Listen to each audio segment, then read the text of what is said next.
Nadagdagan ba mga lumikas sa Kasiguran, Aurora dahil sa masamang panahon? May unang balita live si Katrina Son. Katrina. Igan, magdamag nga na bumuhos ang malakas na ulan na sinasabayan pa ng malakas na hangin dito sa bayan ng Kasiguran sa Aurora. Kaya naman kahit gabi na ay lumilikas pa rin ang mga residente. Buong gabi na binayo ng malakas na hangin at ulan ang Kasiguran dito sa Aurora. Sa lakas ng hangin, tila sumasayaw ang mga puno rito. Kaya naman habang lumalalim ang gabi ay nadaragdagan ang mga lumilikas sa mga evacuation center. Karamihan nakatira sa coastal barangays. Sa evacuation site sa Barangay Marikit dito sa Aurora, tuloy-tuloy ang paglikas ng mga residente nila kagabi. Delikado raw kasi sa kanilang lugar tuwing lumalakas ang ulan.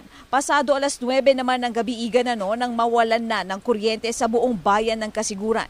Mag-aalas 5 na ng umaga nang tumigil o tumila ang malakas na buhos ng ulan. Dahil dito, binaha ang ilang pasyalan o palayan dito. Nagkalat din ang ilang mga sanga ng puno sa kalsada.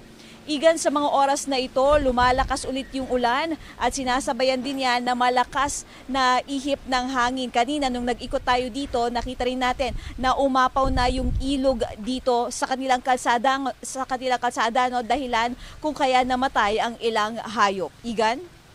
Maraming salamat, Katrina Son. Ingat.